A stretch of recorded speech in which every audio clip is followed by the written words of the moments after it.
What's going on, everyone? It's Caitlin Lyle, And Blake Palmquist.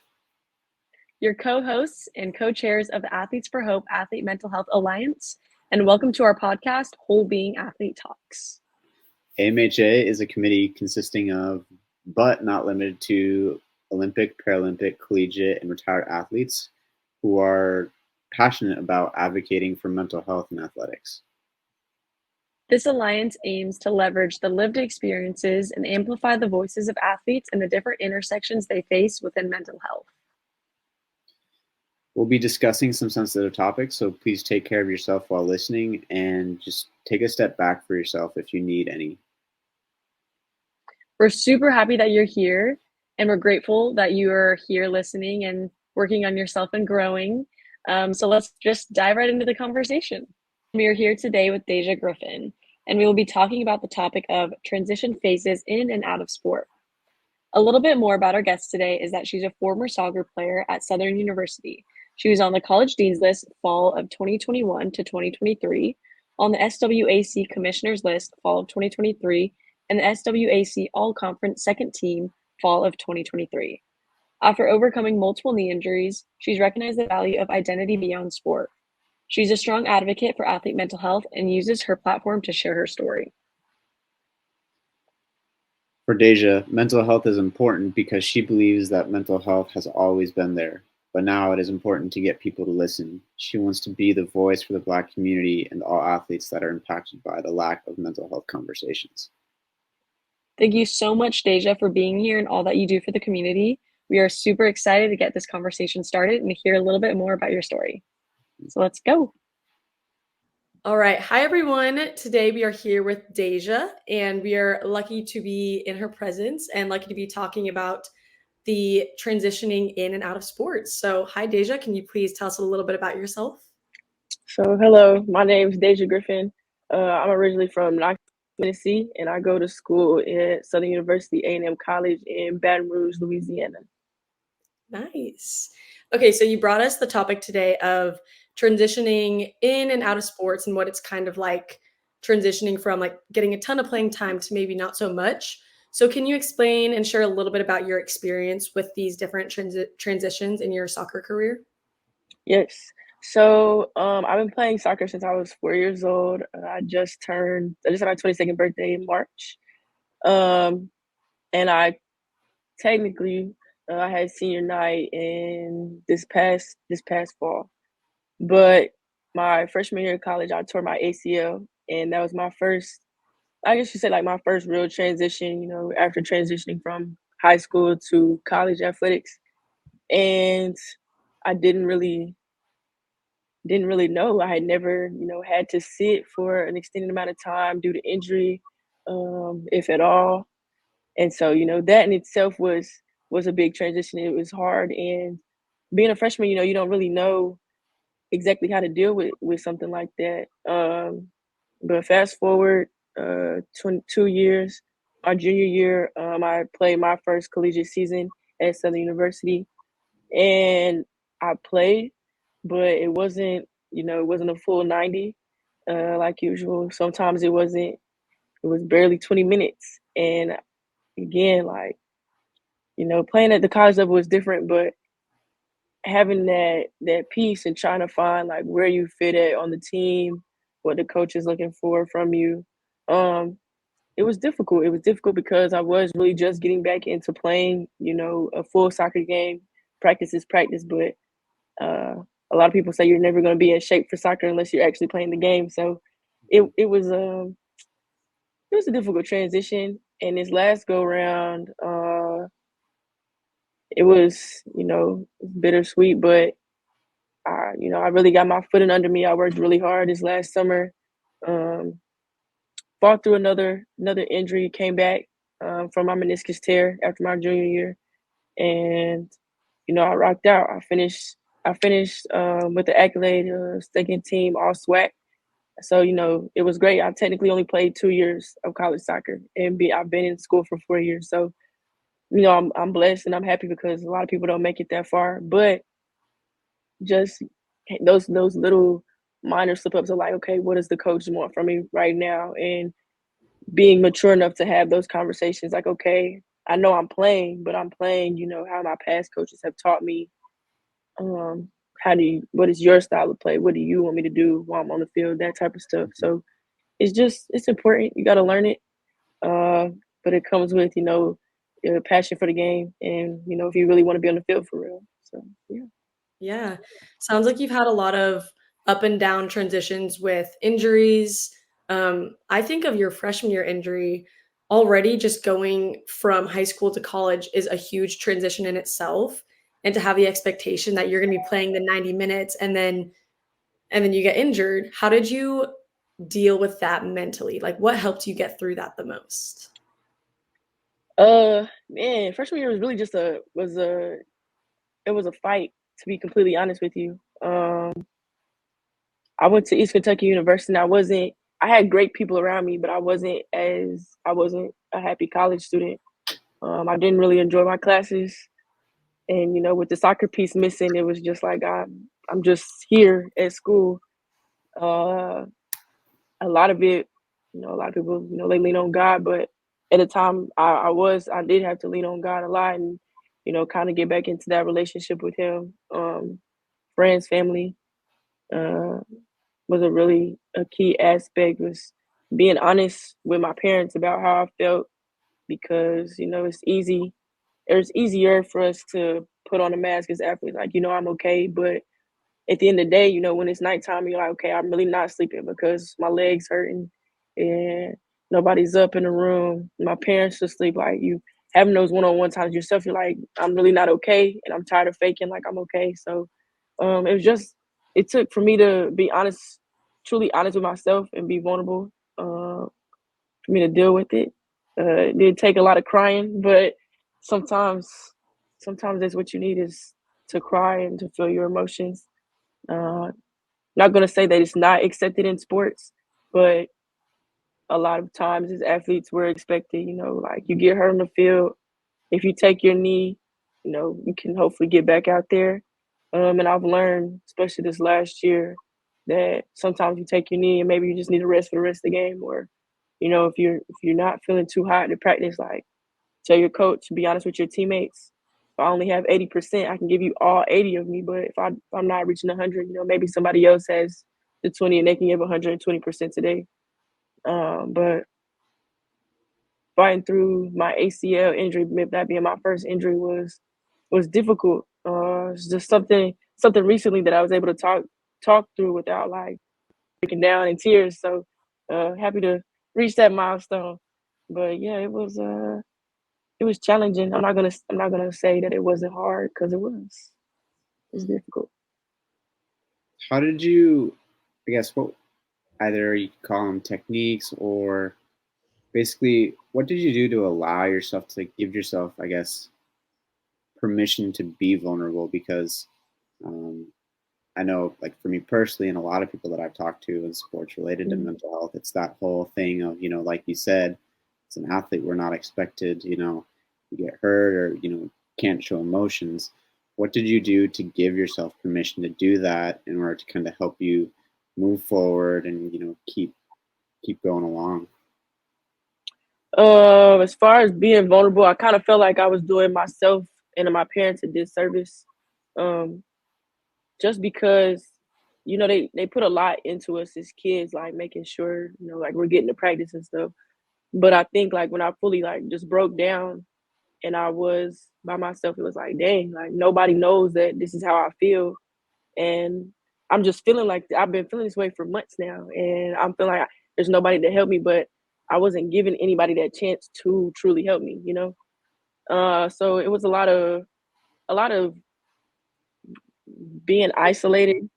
Um, I was the kid that graduated during COVID, so I didn't have a choice but to be in my room Mm, with my family and stuff. So it was just like, okay, I'm here at college, and I was only 2 hours away from home. Eastern Kentucky is 2 hours from Knoxville, Tennessee. So it was like, wow, I'm not far from home, and I feel terrible. My parents don't know that I feel terrible, and I need help, but I'm not. I don't know who to ask for help, but it's just like I'm not giving myself or anyone the opportunity to help me. But a lot of reflection, um, one thing that you can do while you're hurt is yoga. You're not able to lift as much. So I did a lot of yoga, a lot of reading. Um, I spent a lot of time with myself. And in these last couple of years, being patient. Like, if I wasn't having the best morning, I'm not going to say that I'm automatically having a bad day, because I think that you don't have bad days. I feel like you have bad moments, but you can always have a better day. So if I had, a bad moment throughout the day, what made it a bad moment? If I got upset and I was angry, what made me angry? What did somebody say that could have made me feel that way? Or what transpired for me to feel that way? So it was really getting to know myself, which I know, like, sometimes being by yourself and just thinking all your thoughts is it's a lot. And but I prefer to write. I like to write stuff down. Um, Talking to myself. Some people might find it weird, but pop an AirPod in, people think you're on the phone. So I would say that is what really helped me be vulnerable with myself and with others, was being honest, being patient. We all know that finding our identity is not a one-day process, just like getting over injury is not a day process. So you got to be patient and take that time. Like, this is going to take more than just a week. It's going to take more than probably 2 weeks and even a month. It might take more than just a year. You might make progress, but at the end of the day, you learn stuff about yourself day in and day out. So I would say that those were probably the bigger things of how I got to the point I am now. Yeah. So when you were injured, how did you find the motivation to keep on going and to keep looking for your identity outside of sport? Because I know that's really difficult, because you want to return from injury to play your sport. But Right. did you find yourself liking to do other things outside of sport? Like, where was your initial, I guess, identity journey kind of outside of soccer? Even though soccer was still a big part of it, like, how did you find yourself? So now that I think about it, and I've grown, because I was 18 when that happened. I look at it as like God wanted me to find myself outside of soccer. Like, if you would have asked me like who I was, like, yeah, I'm a soccer player, but at that point in time, like, I didn't realize it. But when I would go to class and we have like class discussions or like discussion posts online, I never introduced myself as a soccer player. I wouldn't do that, because I felt like some students were intimidated and felt like student athletes had like this whole like macho, like, oh, they're better than everybody. But the truth of the matter was, like, I came to school, like, I came to college to learn. Like, yeah, I came to play soccer because it's paying for school, but I'm not here to just only be, oh yeah, that's Deja the soccer player. Like, I'm a human too. Like, because if you see me as only an athlete, they discount all the human emotions towards the athlete. Like, we can't have anxiety, we can't be upset, we can't be, but that's not true. So I think taking that to the next level was, I look at it now like I needed to go through injury, um, to identify myself as who I am now. So if you ask me who I am now, my name is Deja Griffin. I'm from Knoxville, Tennessee. I was a former soccer player at Southern University. I'm a psychology major. I love to bake. I love to read. Like, all these different things that make me who I am. Like, and my friends and the people around me, they know that. Like, I love doing puzzles. I've completed, I think, 3 or 4 1,000 piece puzzles in the last 5 months, 5 or 6 months. Yeah. So, I love to bake. I've been baking almost as long as I've been playing soccer. I've been baking for a long time. Um, but I sold my first, I guess you could say, batch of like goodies this past Valentine's Day. So I sold cookies and cake pops and cupcakes, and it was successful. But like, that was something that I enjoyed doing. That I just finally was like, okay, as much energy as I put into the soccer field, like, put that energy into something else. And so at EKU, being a freshman, of course, I lived in a dorm, but I did bake more. I baked cookies, and I would go to my teammates' house and I would bake cookies. I'm also a big like poetry person. I love poetry. So I sat down and I wrote quite a bit of poems my freshman year. I had quite a few that I wrote.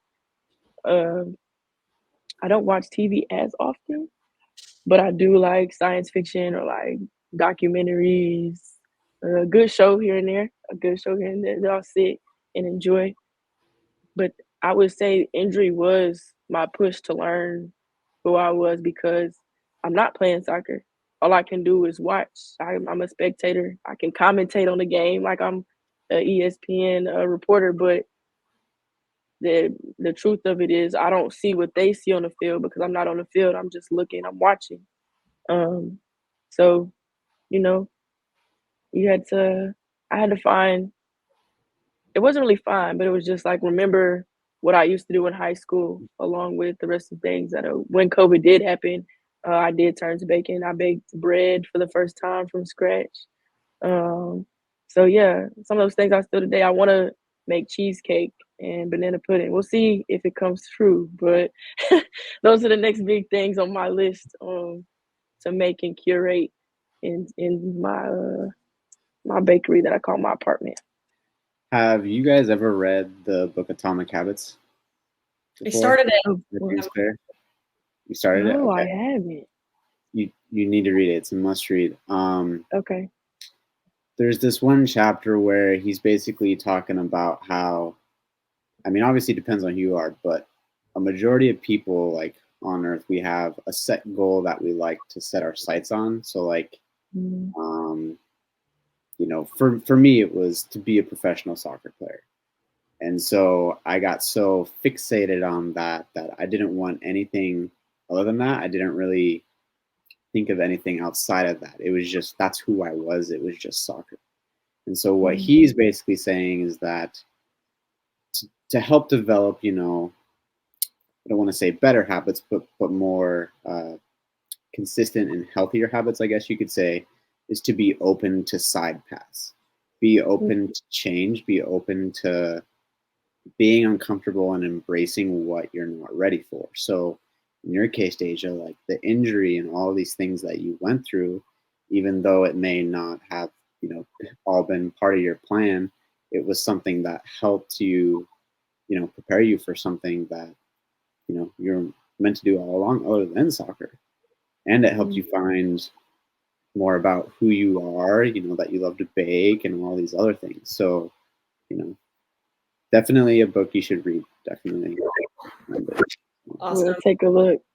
Yeah. Also, I love how like you're able to highlight the human experience behind being an athlete and like you love to bake. Like how often do you like look at other your teammates and other athletes across campus and like who else is going to outwardly say like, "Hey, I love to bake and I love to like, like Yeah. and the fact that you're using that to, sell to other people and like do something for yourself and for other people in one space, I think is so awesome. And I definitely want to try those cookies sometime.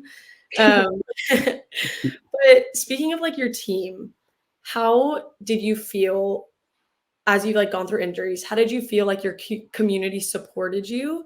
Because I know during COVID that was difficult to like find Yeah. a sense of community. But even after that, with like further injuries, how do you feel like your soccer community and like school as a whole kind of helped you? So like I said, after my freshman year, I did enter the transfer portal. And my old coaches that I had during club, they were a big proponent in getting me to go back to school and to give soccer another chance because they knew me as the little girl, that was wild-eyed about going to play college sports. And to kind of see it, I guess maybe they saw the dream die and the flincher die in my eye. It was like, okay, something changed. So, give it a chance. And so that was really them pushing me to say, give it another shot outside of my parents was something I was like, okay, like I spent just as much time with these people as I did with my family sometimes. So if I can't do it for myself, like I can try for them. But I would say, so actually in the process of recovering my ACL in Louisiana, I was backpedaling. Short story, I was backpedaling and I had what they call an osteochondroma. So it's calcification. And it was on my femur and it would pop back and forth under my tendons. But that specific day, it actually did not pop back. um, so I ended up having to get that removed. And while it was just a quick outpatient surgery, I was walking, the same day.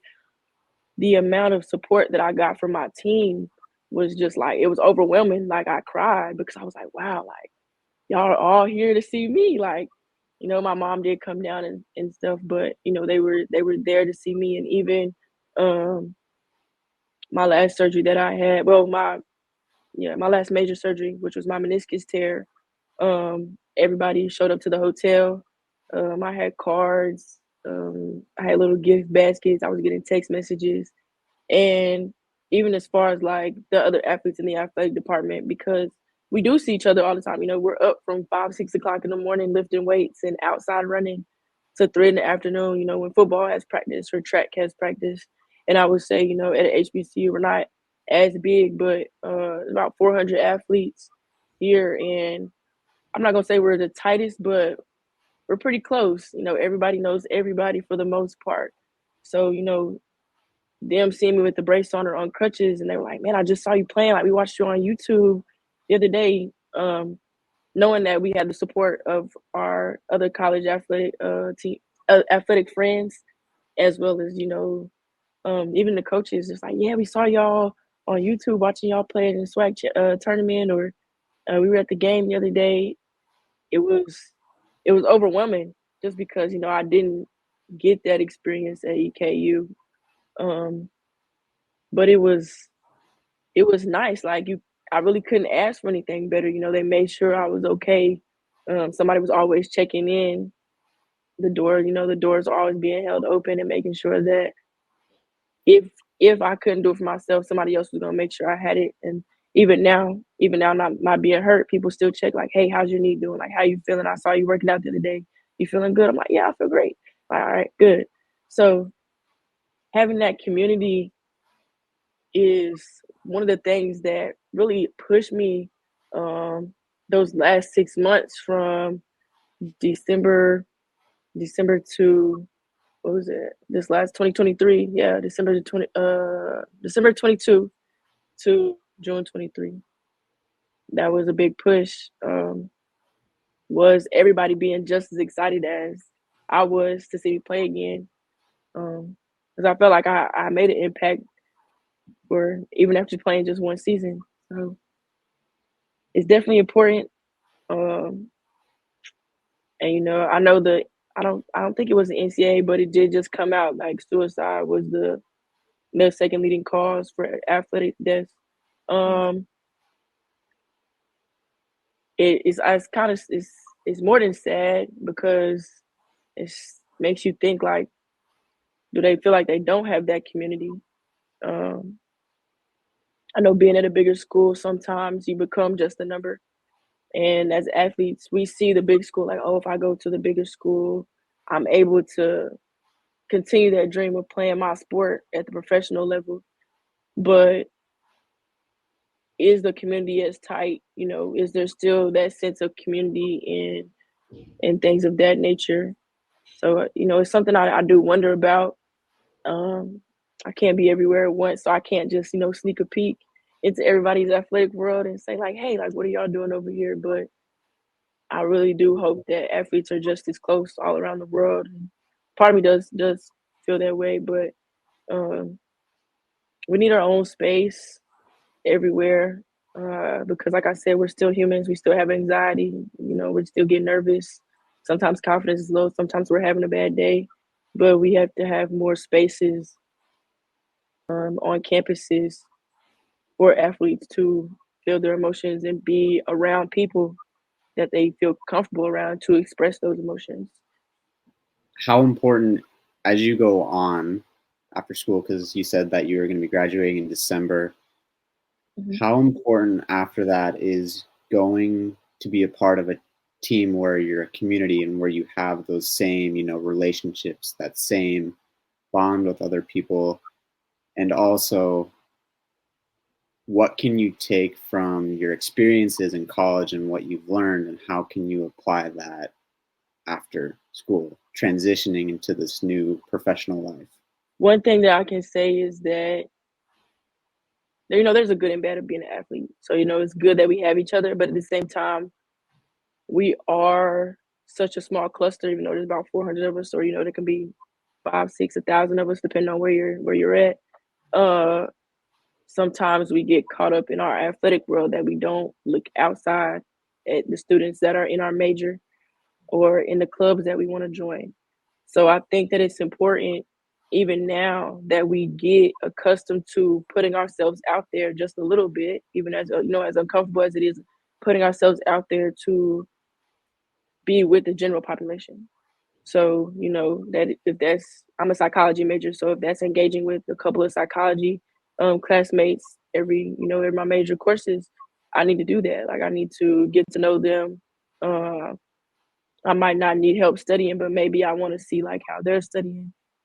But that's important because I'm not gonna be here forever. Like, athletes come from everywhere, as we know, they're from different countries, we're from different states. I'm in Louisiana, I'm from Tennessee. That's 8.5 hours in itself. There's people here from Baltimore, people from California.